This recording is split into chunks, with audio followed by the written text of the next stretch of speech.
What do you see when you imagine the future? When we picture what's to come, we often think of innovations that take us to new heights.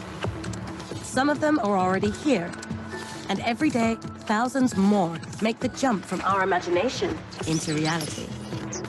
Nowhere is this more evident than here in Japan. Fourth Industrial Revolution technologies are fundamentally transforming the way we do things. All this is happening so fast, and we must do more than just keep up. These emerging technologies open up boundless possibilities of what our future could look like. Technology is not a simple solution to our problems. It poses questions that we need to answer and guidelines we need to write together. That's why we're all here. A global event hosted by Japan that brings together the world's leading voices across disciplines and geographies. How technology will shape our tomorrow depends on the choices we make today. And that starts now.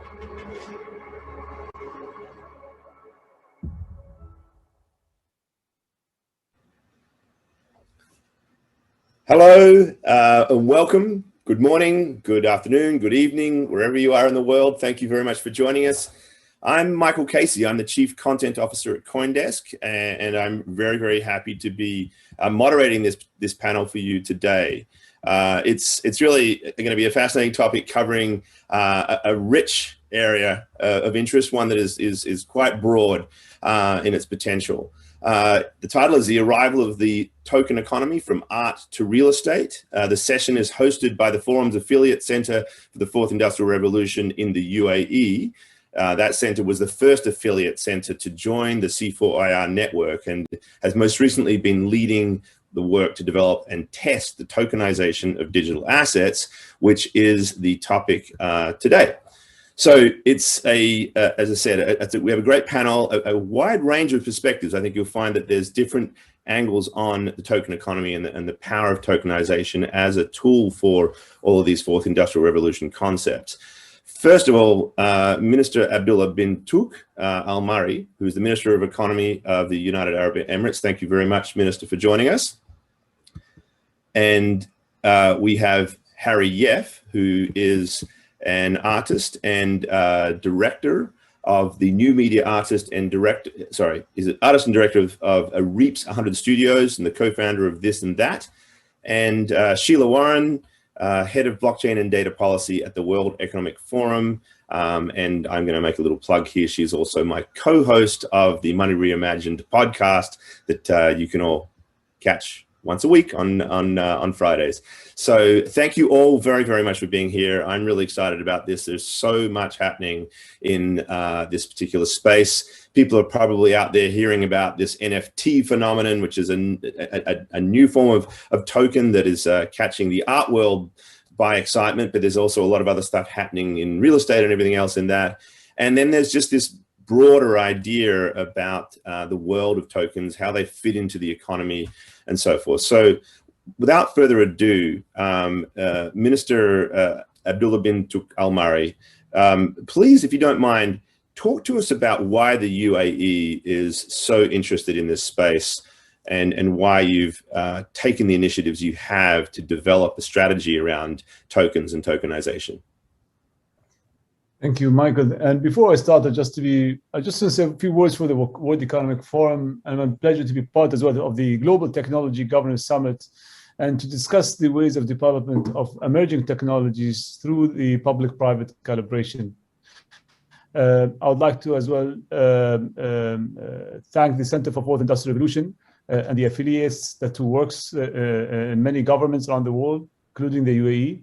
And today's session is taking place in a new era of humanity, which digitalization and information technology are the pivotal parts for everyone's life. We see this at a small scale, the tools we use to communicate, but more recently at a larger scale where digital business models are being adopted and successfully implemented in our economy. So going back, Michael, I think to the question is why are you looking to tokenization, investment, as well as funding? Our priority is supporting inclusive economy and technology growth with the goal of doubling up the economy in the next decade. Today, the UAE's economy is about 1.5 trillion dirhams, and we want to double that to 3 trillion dirhams in the next 10 years, which means that we need to grow at a 6 to 7% GDP growth annually.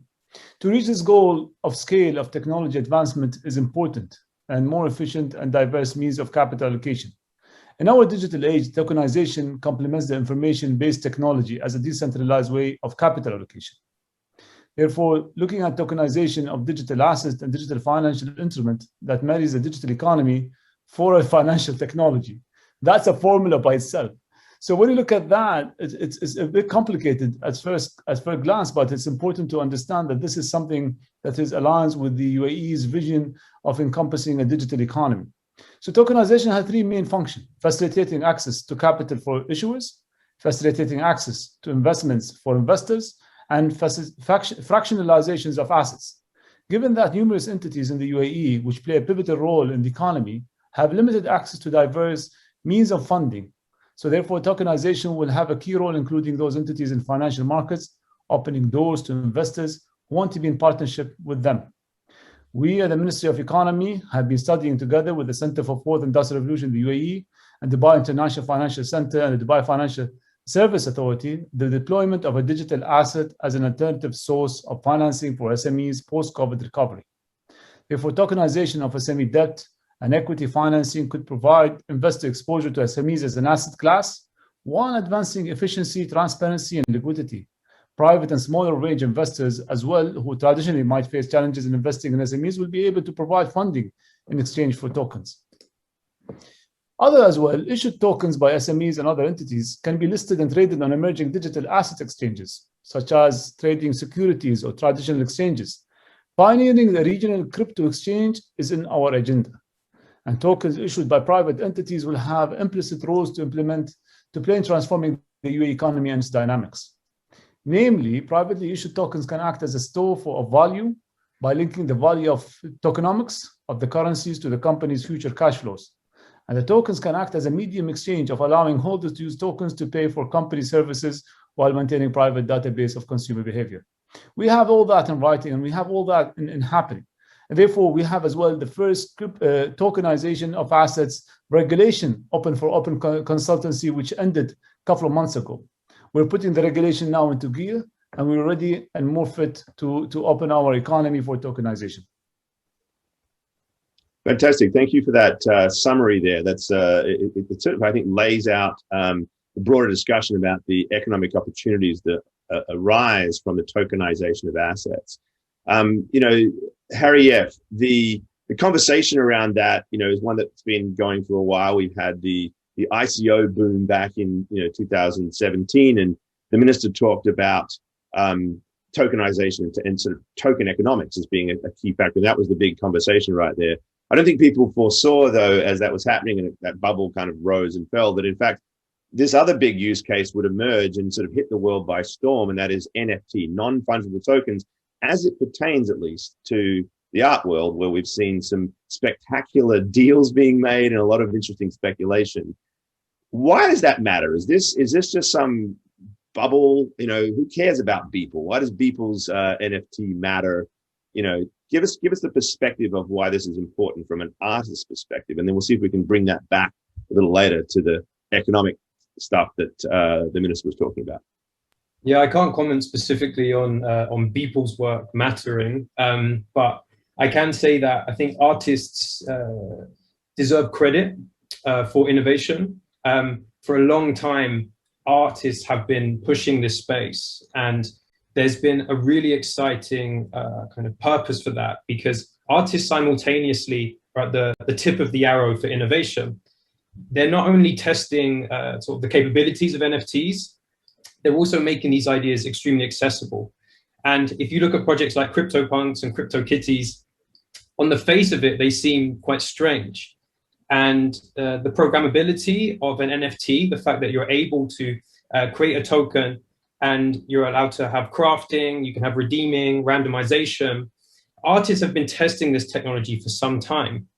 And if you're able to make these ideas accessible, I think one of the reasons this conversation happening now is because of artists. We have to make sure that we're taking all the artworks as examples, and the art is the face of the token.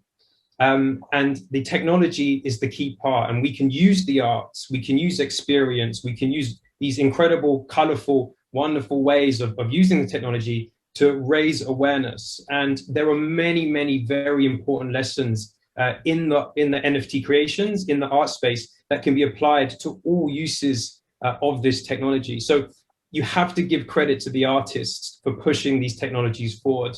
And making sure that it's understood that narrative is a huge part of the success of these technologies, because many people still do not understand how this works. And it's our job as the governors of narrative to make sure that that isn't the case, that misinformation does not perpetuate, and that we do understand what these tools actually do.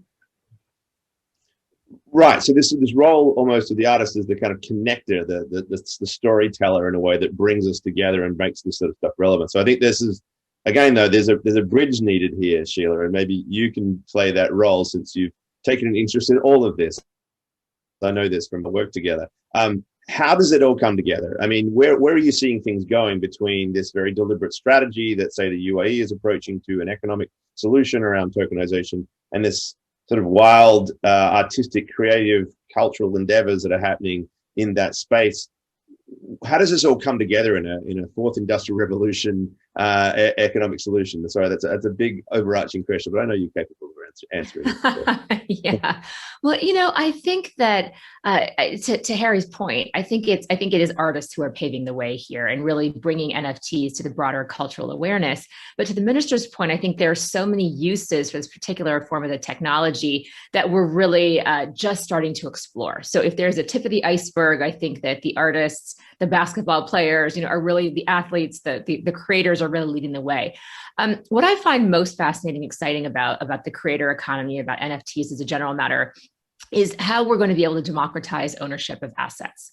So one thing we talk about a lot at the forum, we have a whole initiative called Data for Common Purpose, and that's focusing on how can we more equitably allocate the risk and reward of data across a broader set of stakeholders. NFTs give us an opportunity to think about that. The minister mentioned briefly fractionalized ownership. Now, this makes less sense in the art world, although to others it makes perfect sense, depends on who you are. There's a bit of a generational divide happening actually there, as we've explored, Michael, in previous work.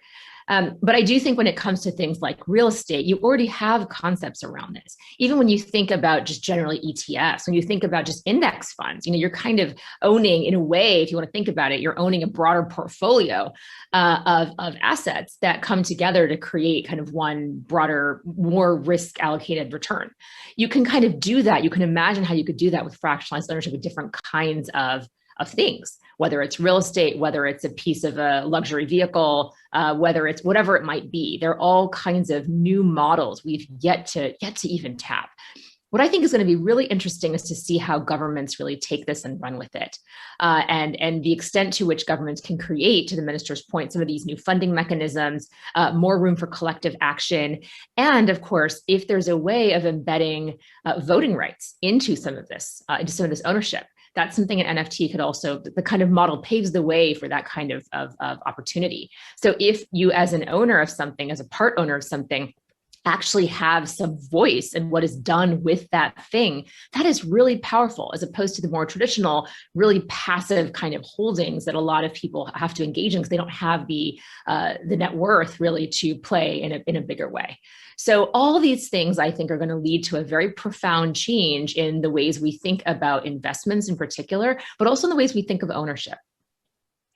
So I'm going to add another word in there. I think it also speaks to governance, because what you're talking about when you talk about ownership and participation is the participation of that token holder in the governance of how those tokens are applying to the real world assets and economic resource allocation decisions that are associated with it, which is, again, a key part of the theme of this conference. And it actually is a good segue back to you, Minister Abdullah, because there's potentially a clash here, and we've already seen that it is the case, where you have the old world of governance being one that is set around, a pre-token economy, if you like, with existing regulations with regards to how exchanges work and the roles of custodians and all of these sort of deeply embedded laws that are applied to our financial sector in particular. And now there's this whole new idea that is much more fluid with fractional ownership and sort of participation and governance tokens and everything else it's very, very different. This must be challenging. I mean, how do you translate that world into the existing world? What is the approach that you're taking to the regulatory challenge to create something that is, on the one hand, protecting of the system as it needs to be, and of people's rights and all of the other roles that a government plays, but at the other hand, enables the innovation that we're talking about here? Break that down for us, please. Michael, we are in government. We are good at regulation, and we might sometimes over-regulate. But in the tokenization challenges, I think we have a gap in two folds. One, we have a lack of harmonized regulation and lack of adequate regulation. And these are two major challenges in this area. Lack of harmonized regulation across jurisdiction could undermine the interoperability of the technology. And such regulation can vary significantly from one jurisdiction to another. This could be a limiting factor to both tokens creation and trading. Therefore, we need a more harmonized regulation between jurisdictions for this interoperability of this technology to happen. The other challenge we have as government as well, where we are expert in regulation, but we have lack of adequate regulation in this manner. And I mean the word adequate, which is very important. And this could be potential consumer protection concerns that could affect end users, investors, and broader economy, which government needs to protect as well and support. For instance, what kind of governance structure they will rely on. For instance, while investing in fine arts, if painting is divided into multiple tokens and is owned by more than one investor who acquires a painting, and what happens if the painting gets stolen? Or if we consider an apartment unit which is divided into multiple tokens, there's a little incentives for the owners of the tokens to pay the cost of the apartment maintenance and rent collection. Therefore, there are some potential gaps and challenges in these areas. But with that said, I think the initiative in collaboration between the Dubai Future Foundation, the Center for Fourth IR, targeting the previously mentioned challenges, a pilot around asset tokenization, which we publicly announced during the session of implementing stakeholder capitalism in the Middle East and North Africa, the Davos Agenda 2021, has a double endeavor to tackle the financing challenge faced by SMEs and to provide more standardized and accessible approach to funding, allowing companies to reach a wider range of investors. We also took measures under the umbrella of the Securities and Commodities Authority, the jurisdiction that actually put the regulation in place to allow for the regulation of the issuance of digital assets, tokenization of financial instruments and commodities, and the regulating licensing of financial activities related to crypto assets, namely exchanges, crowdfunding platforms, and other financial activities. Therefore, yes, we understand the challenges and such, but as well, we are experimenting, allowing the UAE to be a test bed, a lab for experimenting such future-driven technology and allowing it to be implemented on the grounds here in the UAE. Okay, we've got a question come in here, and I think it's appropriate that I pick it up now because it is relevant to this idea of the regulatory challenge. And in fact, I would put it to maybe to you, Sheila, just because I think you've got that, again, the sort of broad international take on the governance challenges. And this question says, current stock exchanges are country-based with implications for governance and taxation, but NFT exchanges are decentralized, peer-to-peer, yet affiliated by the organizations that built them. What do you see as the greatest opportunities and risks from this new alignment? I would say maybe misalignment as well as actually the challenge here. Where to begin? Well, first I would argue that I think that's by design. It's deliberate and by design that these are decentralized and they're built on the top of decentralized protocol that isn't really owned by any jurisdiction or controlled by any jurisdiction. And they are truly global in this way, or at a minimum transnational. I actually am going to bring up a probably more mundane point, one I think is really relevant, which I think is the challenge of taxation around this. There's going to be a huge industry that emerges, and there already is, around crypto in general, NFTs. When we kind of move past the froth and get to some of the more robust challenge, robust opportunities that are going to be a little more sticky, I think that we're going to see a lot of wealth created in this space if we aren't already. And so then there comes the question of how do governments actually engage with that? The regulation of crypto is a general matter, right? Apart from outright bans on owning it. And what that does is it pushes really the ownership and the holdings to different jurisdiction. So is that the answer? Every jurisdiction has to decide for itself. And some are taking very different stances. I'm just going back to the crypto example. You'll see, what India is doing, what China is doing, what the US is doing, very different approaches in Europe. So I think that everyone has to decide for themselves the extent to which they are going to seek to really try to control us as much as that's even possible, again, with the general reminder that it's not really possible. But one thing governments can do, certainly, and have historically done, is at least get some benefit, if you will, in the ability to provide services based on a taxation path. And if that in and of itself becomes even more complicated, I think then we're going to see a lot of pushback from governments if they realize that there isn't any capture that can be done of some of that capital gain or whatever you want to call it. I also think we need new methods of thinking about securities laws and how we're thinking about, accredited investment. I think a lot about consumer protection laws. Who is the consumer? Who are we protecting? When it comes to NFTs, there's the creator, there is the owner, there's, to Minister's point, the fractional owner who's incentivized differently from the actual owner of the underlying asset. The NFT owner has different incentives than the underlying asset owner. How do you reconcile those? There's a role for government to play that I think is very important, but it all depends at a threshold point of a government embracing this innovation and saying we want to be part of working together with the creators, with the ecosystem to start shaping this in a way that can be beneficial for all of society. Great. So another question's coming. I'm just going to pick up now because it's sort of it's a segue to you, Harry, and it's one that Sheila, you recognize the two of the big things we've been talking about in our podcast have been this challenges in regulation and decentralization. Another is energy, is some the concerns that people are raising around, if you like, the carbon footprint of not just NFTs and tokens, but also the broader industry of crypto. And artists, I think, perhaps seemingly to me at least, seem more energized about this issue than perhaps others. Harry, what are you saying to them when they come and say, "Hey, but this NFT that I'm minting is going to, destroy a chunk of the Amazon's rainforest or something"? Is it a real concern? And if not, why not? If it is, what is the way to lead to a greener world, a greener tokenizing world? I think the answer is that it is a concern. It's a concern for everyone. And the reason artists are talking about it is because it's our job.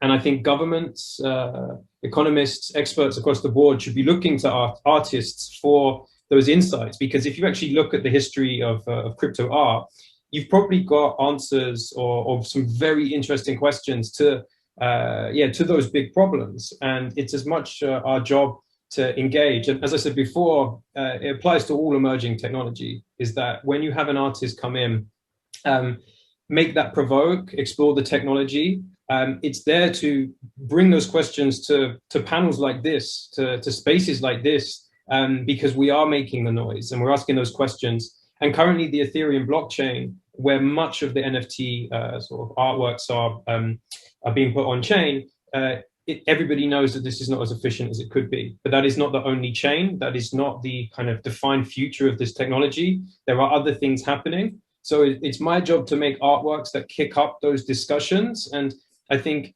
as long as artists are really talking about this, they're able to be self-aware, they're conscious, and the artwork extends before just making art, then I think that's a very, very powerful and good thing. So we're here to kick up the noise to the experts. And that's a very practical thing. And just want to say that the artist's role in that can be quantified. It is practical, it's tangible, and it's very, very important. So we are here for you to learn from. And if I might add to that, Harry's actually created for the forum a piece of art called Voice Gems. And so there is actually an interactive NFT experience for registered participants. So those attending the summit as registered participants can actually collect a souvenir that was created by Harry and mint an NFT. And one thing I want to note is that to address the environmental implications there, that's all done on a side chain. So we're not actually minting off of and leveraging the Ethereum block. We're doing that very infrequently in order to minimize the environmental footprint of this and using sidechains. So some of this, I think, there are, in response to some of the concerns that have arisen from the broader community, a lot of the ecosystem has been focusing on ways to minimize carbon footprints, but also to minimize energy consumption. And that's true at the protocol layer. We know that Ethereum has already begun very much the process to scale down energy consumption. And to Harry's point, there are many chains that are focused specifically on the idea of the same optionality, the same programmability, all the same kind of features and characteristics, but without the same environmental footprint. So, I think those who really follow this space, so this has been a conversation for a very long time. I think it's interesting. I take Harry's point. I think it's 100% absolutely the case of artists in particular to be flagging some of these concerns, but they are tapping into an awareness that has been building ever since, the initial Bitcoin white paper was frankly conceived. So ongoing work. Yeah, just to add, I think it's a very important point, is the beauty of these technologies. We have to kind of see beyond and understand that these systems, different manifestations of these technologies, the long-term goals, where these things can go, it's very important to speculate. And the project that Sheila mentioned, we're actually interested in putting endangered species voices on the blockchain, dying languages on the blockchain, using voice gems to symbolically represent that. But the blockchain is a medium of permanence, and there's something very powerful about that. So we have to look ahead as much as be very conscious about the present.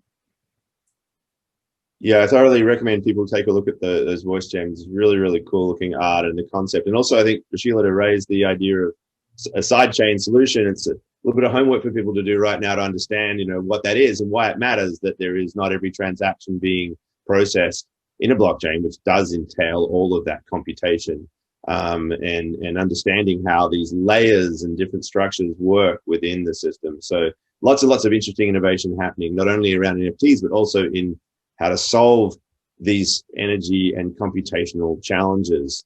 Actually, to the Minister Abdullah, I'm just wondering, obviously the UAE has an interest in energy, traditionally a big hydrocarbons producer, but also a lot of sun and a lot of interest in renewables as well.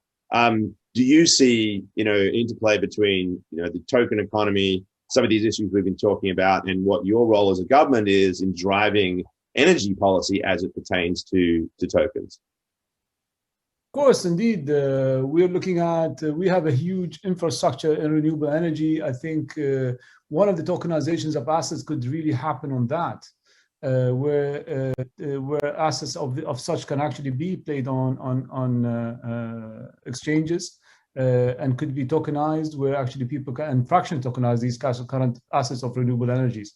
This is one of the cases actually I'm trying to put forward for government to really use the tokenizations of assets on such, on infrastructure, on power plants, on solar energy, on things that we can actually test and use in the UAE as something that we can state as a government owned infrastructure, and that can be tokenized. So yes, it is being interplayed, and it's actually being put forward as a policy of testing it here in the UAE. Interesting, because just as you were speaking, a question has just come in that seems to speak exactly to that. Somebody asked the question, EV, electric vehicle infrastructure, is cost heavy. Do you see the adoption could be accelerated if batteries and infrastructure were fractionally owned? That seems to dovetail with what you were saying, right? Is that a use case you see, the EV world? Absolutely. Here in the UAE, we're very open. We're looking at ideas such as that. We're looking for ideas that are very disruptive to tokenize assets that could be capital heavy and could be fractionally owned. And this is something where we can look at how can government really use this, and how can government really play it in a favor and opportunity, actually, than actually tackling it down or over-regulating it and taking the technology and another swift. So we're in the UAE, we're very, very careful and very sensitive on how do we deal with future technologies and how we test these things out. But absolutely, we are really looking into the technology and the use of assets, especially in renewables, and what's not. Great. So Harry, maybe if you can just sort of talk us through some of the many wild ideas that are spinning through the heads of people like you on what we could do now with this technology. What is it? How do we take all of these ideas, fractional ownership and the like, and apply it to a way that not only energizes the economy, but I suppose leads to a greater distribution of participation in it, given that we kind of live in an economy that is driven by creators anyway. everybody in some respect is a creator these days. How does this feed into, broad-based participation, specifically with regards to NFTs and digital media? Yeah, again, I can't speak for the entire creative world, but there's definitely some really exciting aspects. Just specifically to my work, I mentioned this idea of it being a medium of permanence. What you're seeing across the board is innovation. Like, people are finding brand new ways to explore value, brand new ways to collect collectors and creators and all the mediums in between. But I'm very interested in how the general public can use tokenization of a way of acknowledging value in a brand new way. And for example, things like recycling, you're able to create products that are able to be tokenized. And what happens is you're able to now have a logbook for that tokenized product. So the lifespan of that for the foreseeable future is able to be understood and tracked. And that creates an incredible consciousness to all of the possessions that you own. Everything that you buy can now be tokenized. And we all know, if you are to purchase a vehicle, if that vehicle does not have a logbook, you don't know where it's been, who's owned it, it absolutely changes the value.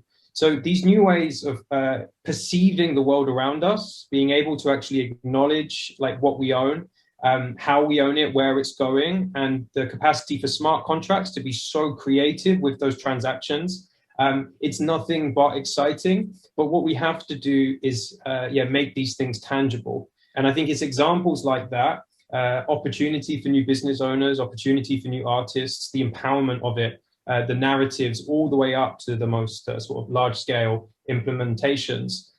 This all relies on narrative and making these things demystified and accessible. Great. Well, Sheila, actually, there's another question that's come in here that I think is relevant to the broader theme that I was hoping you would touch upon anyway, and that is, not just what role governments play, but how do we perceive what the almost international governance model should be?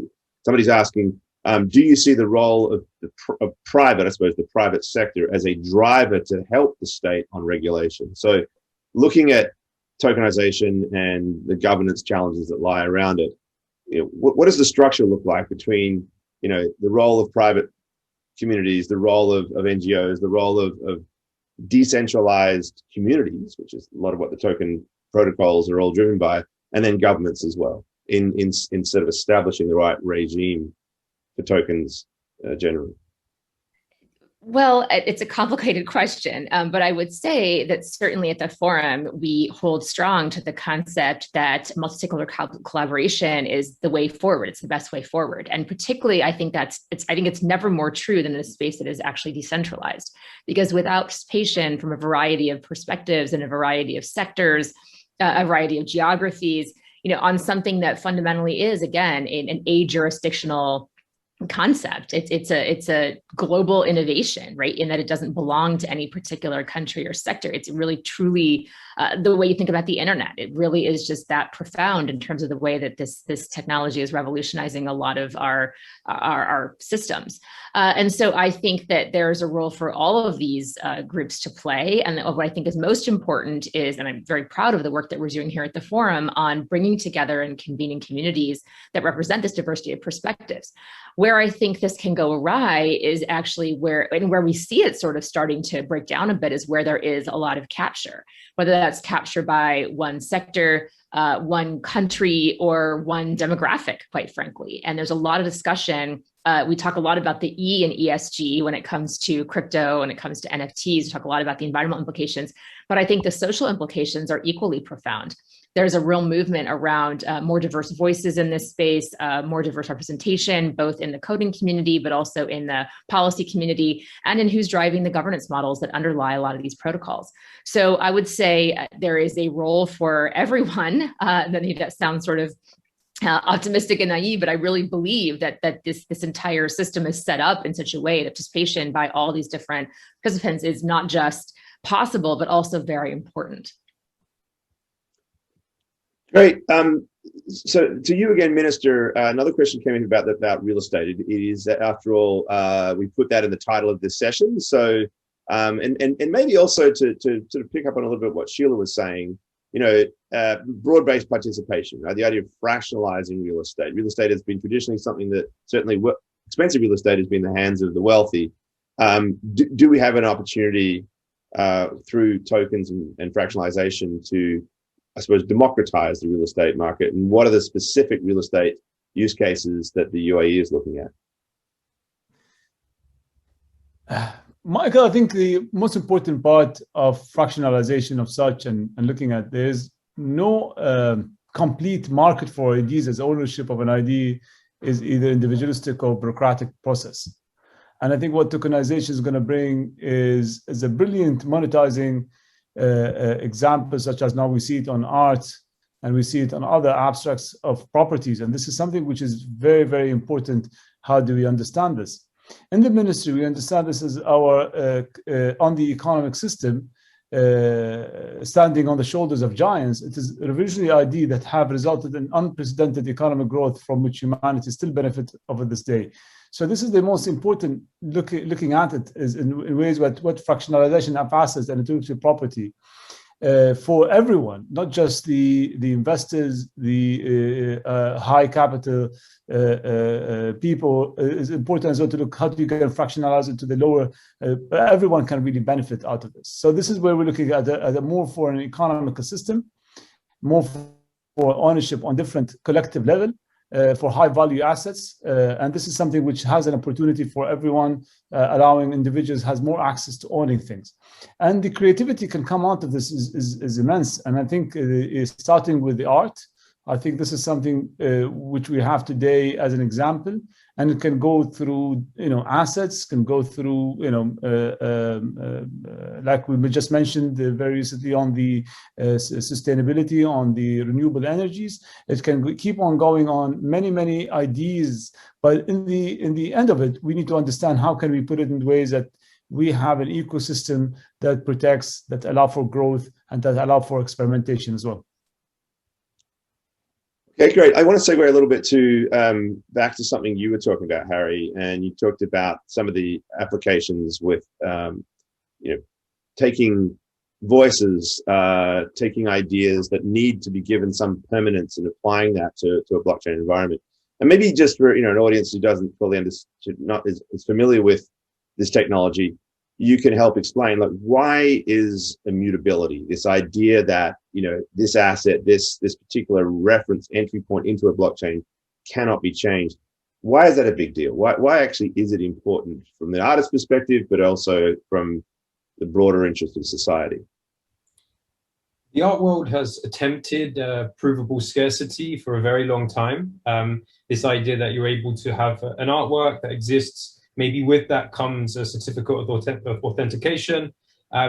But what the metaverse offers is this opportunity to have a tokenized artwork that is traceable either through metadata. And the system allows for that to exist through many transactions over time. So what you have now is NFT standards, and artists are able to use those standards to be creative. It's a huge opportunity to have something that is objective, and that's very powerful for artists, this idea of provable scarcity. So with my work specifically, being able to put artworks on the chain, we had concerns about the environment and the energy usage, but actually there is many opportunities artistically to question that and challenge that. And there's many things on Earth that are extremely vulnerable.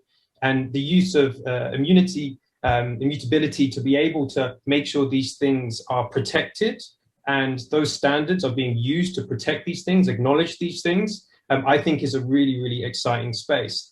And in many ways, the digital is becoming more real every day. And some people might find that strange. They might find that challenging, but it's a fact. And that system allows for a very powerful example of that. And as an artist, I want to use that and provoke that, and also protect many vulnerable sort of special things that we cherish in the physical world.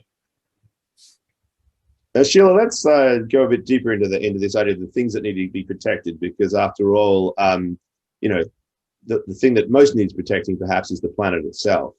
And there's a question that's come in. I might reframe it a little bit. That you and I have talked quite a bit about.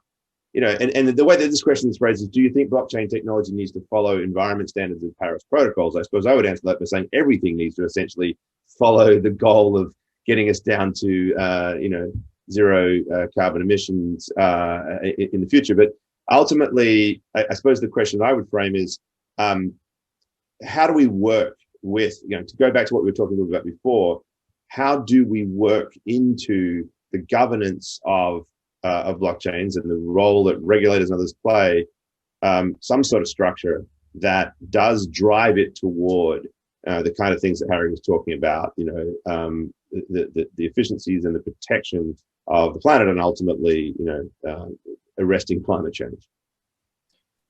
Yeah, well, let me start off by being a little cynical here. All the time. Sorry. Sorry, say again?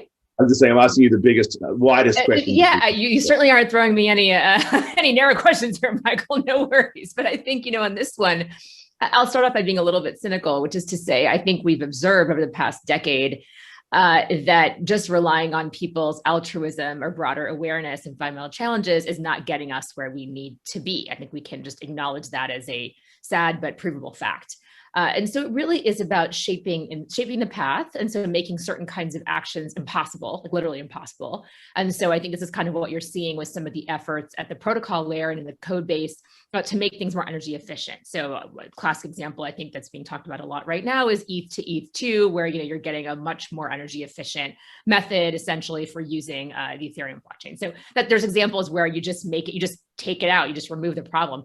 There's also the opportunity to create incentives for correct behavior, right? And so you see this with things like net zero, carbon neutral, just kind of standards and things that are coming along. And whether that's punitive measures where you're penalized or fined if you exceed a certain amount of emissions or these kinds of things, or whether it's there's some sort of incentive, there's a carrot for acting in the right way. I think these are things that are possible to bake into governance. It is possible to actually provide, let's talk about, voting power, more voting power to those who are acting in a environmentally friendly way versus those who aren't, right? There's all kinds of mechanisms you can build into any kind of governance model, even beyond crypto, that will incentivize correct behavior. And so I think we have to decide what is the opportunity, what are the places that the blockchain ecosystem really needs to play a very strong role. Where can we achieve kind of the consensus that we need to get some of those incentives baked into the governance? And then how do we go about doing that? So it's something that the forum is beginning to really explore, again, with our typical multi-stakeholder coalition of practitioners, because we do think that this is something that requires, to the earlier questioner, this is a classic example, something that really requires every sector participation. You can't have just governments, enacting regulation, as we've seen, like that. You see private sector actors finding ways to get around that.